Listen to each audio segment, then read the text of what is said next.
So my concern is releasing po ng SSSID natin na umabot po ng 2 years bago po siya ma-release. So ano po yung naging issue, ba't ganun po katagal? Bago tayo magpatuloy, huwag kalimutang mag-subscribe sa aking channel.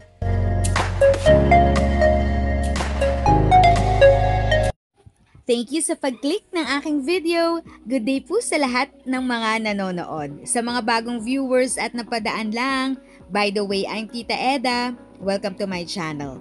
Ang channel na maghahatid sa iyo ng dagdag kaalaman tungkol sa government services, bagong mga balita at informative videos na galing sa legit na resources. Mag-subscribe na para updated ka. So my concern is releasing po ng SSSID natin na umabot po ng 2 years bago po siya ma-release. So ano po yung naging issue, ba't ganun po katagal? Ang lakas nung 2 years! Pag narinig nyo, 2 years! Alam nyo totoo? Pinakancel ko yung ID na yan nung naging presidente ako. Nagtipid ako ng 3 bilyong piso para sa SSS, para sa inyo, dahil yung ID na yan ay hindi pwede na nagbabayad ang SSS ng 160 pesos kada ID. Kalokohan. Di ba? Pera niya yun eh. Pero may ginawa akong mas maganda si Ma'am Normin ang maki-explika. 3 bilyon ang natipid ko dyan. Ha? So para walang korupsyon, cancelin yung kontratang yan, kalokohan yung kontratang yan, gawa tayo ng ibang ID na libre, na walang korupsyon. Yon. So tama po yun. Yan. Kasi yung dati meron ho tayong tinatawag na UMID ID na binabayaran po natin ang pag-operate niyan kasi meron tayong biometric capture, meron po tayong card production. Alam nyo, ang ginawa ho namin, yung UMID ID na yan, ginawa ho namin siyang functional card.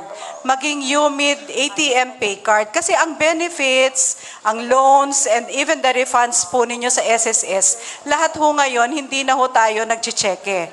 Ang ano ho natin is checkless disbursement. So, mapupunta ho yan lahat sa inyong mga bank account. Pero this time, it will be easier. Kasi, pag kumuha ho kayo ng UMID ATM pay card, it will already function as an ID and as a disbursement card at the same time. So, hindi na ho ninyo kailangan mag-enroll ng mga bank account, kundi yung ID na rin na ho yun, it will already serve as your bank account. Kasi, we already talk with the partners, yung mga bangko ho natin, na they will be the one to produce the card. Kaya ho yung sinasabi ni PCO na nakatipid. Kasi we partnered with the banks na sila na ho yung mga magpuproduce ng card, and at the same time, ililink ho yan sa isang bank account para ho lahat ng inyong mga disbursement mapupunta na ho doon. So ngayon, we are already working na yung may mga existing UMID card is mag-upgrade ho kayo. Meron ho kami mga pinadalang notice para ho i-upgrade ninyo ang inyong UMID card into a UMID ATM pay card. So meron ho tayong partner ngayon, yung Union Bank. Actually, meron din silang promo ngayon yung mga mag-upgrade, parang you will have a chance to win. Ang grand prize nila is a Nissan Navara. So, they extended that. Mag-upgrade po kayo. Meron ho din sila mga iPhone, part of that. Kaya, ngayon naman yung mga wala pa, kasi ito yung mga for the existing UMID card holder. Yung mga bago ho na wala pa, meron ho kami ngayong wino-workout. Magkakaroon na ho tayo, hindi na ho siya UMID. Kasi yung UMID, this is consortium ho yan with other government agencies. Pero we will have our very own SSS pay card. So nakipag-usap na ho tayo with the PSA para ho mas mabilis yung matching. So kunyari meron na ho kayo mga national ID, yung PhilSys ID, it will be faster na makakuha ho sa amin ng SSS pay card. So we are already talking with the PSA para ho mas mabilis yung ating validation and the verification, at mas marami na ho kaming kinakausap na bangko ngayon. So in the works na ho, Union Bank, RCBC. Mamimili ho kayo doon ng mga bangko kung sino yung gusto ninyo para dito sa ating SSS Pay Card. And syempre, kung sabi nga namin, yung mga bangko na yan, dapat gandahan ninyo yung terms, di ba? Kaya as much as possible, sabi namin, wala nang opening balance, walang maintaining balance. So, in the works na ho yan. So, we are targeting to implement that this year. So, hintayin ho ninyo, we will launch already yung tong project na to at malalaman ho ninyo, i-announce po namin. So, hintayin ho natin. So, wala na ho tayong UMID card, but it will already be an SSS Pay Card, which will still serve as an ID ho yan. Tatanggapin pa rin ho yan as ID sa ating mga government agencies, sa mga private, as your identification card, but it will already be an bank account or disbursement account na ho ninyo kung saan mapupunta yung inyong mga benefits, loans, at hindi na ho kayo kailangan mag-submit ng mga DAEM. Di ba? Meron ho tayo ngayon tinatawag na nag-open pa kayo ng mga account sa mga bangko, saka ninyo isasubmit sa SSS na minsan nahihirapan ho kayo because na-deny, because blurred ho siya, minsan hindi namin makita yung tamang account number. So, it will be easier pagka ho na-implement namin tong SSS Pay Card. So, we will announce po kung kailan natin ilo-launch ho ito. Okay. Thank you for that information. With that SSS Pay Card, mga ilang months naman siya bago naman matanggap ng mga beneficiaries? Actually, the crediting is already with the bank. Pero ngayon kasi meron tayong PesoNet and InstaPay, di ba? So mabilis na ho yan. Mga ang tinitignan namin is mga within 5 days. Once we remit yung inyong disbursement dito sa mga bangko na yan, mga 5 to 7 days they will already be credited. And madali na ho kasi yung card ho, Yes. mabilis ho ang card kasi pagka ho nag-enroll kayo, this is online. Dapat mag-open na ho kayo pala ng inyong My SSS account sa aming website. So actually, in-encourage namin lahat ng member na mag-open po ng My SSS account. Question po, ask ko lang po ano ang dapat gawin sa aking SSS ID na ang status is for mailing pa rin. Since 2003 pa po ako nagpa-capture. Status po ng kanyang SSS ID for mailing since 2003. Ay, yung po mga nagkuha pala ng mga ID, kasi ho marami napansin namin, hindi ho na kinukuha. Kailangan po puntahan ninyo sa SSS branch na malapit sa inyo. I-check ho ninyo kung naindon na. Kasi karamihan po ng mga cards is nasa branch, naghihintay lang po na pick upin ninyo. So pumunta ho kayo sa branch and then tignan ho ninyo, i-verify kung nandun po yung card. Kasi marami nga ho kami napansin na ganyan.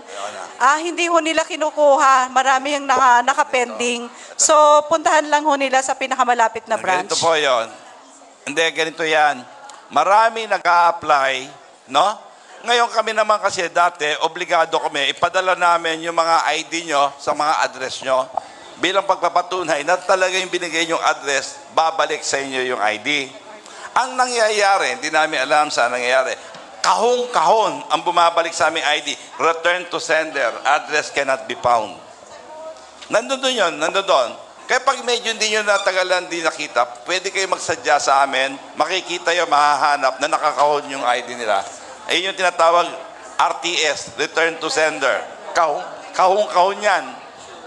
Regarding kanina po sa tinanong about sa ID, na since 2003 pa, chinek ko na po kanina sa branch, for mailing pa rin po.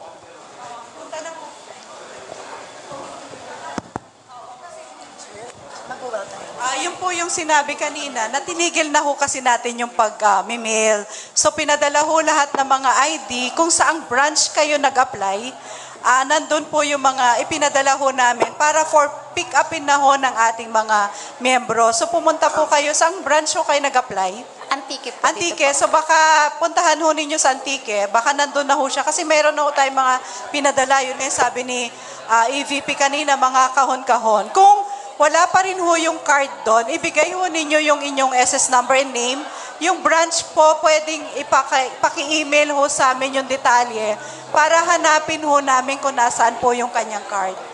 Philip, pakikuha mo yung Yatas email mo sa IMD, sa Identity Management Department, para ipatrace ho natin kung nasaan yung kanyang ID. Kasi po, how many years na po ako na ano ko yung ID ko. 2024 na po ngayon, wala pa rin. 2003 pa po yun. Kasi nag-abroad ako, hindi na-deliver sa amin.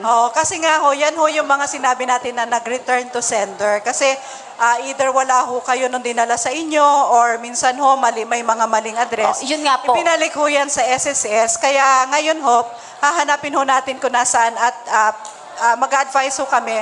Magtanong-tanong lang ho kayo sa branch. Baka pagka papadala natin sa kanila. Ate, sige. Thank you. If sa tingin mo, natulungan ka ng video ko na ito, nakasave ka sa oras mo, you can click yung thanks button at any amount ay malaking help sa pag-grow ng channel ko. Yun lang po muna ang aking update. Sana ay nakatulong na dagdag kaalaman ang aking shinare today. Ang goal ng aking channel ay mag-create ng awareness. Kung ganitong mga topic ang gusto mo, panoorin mo ang mga videos ko na ito.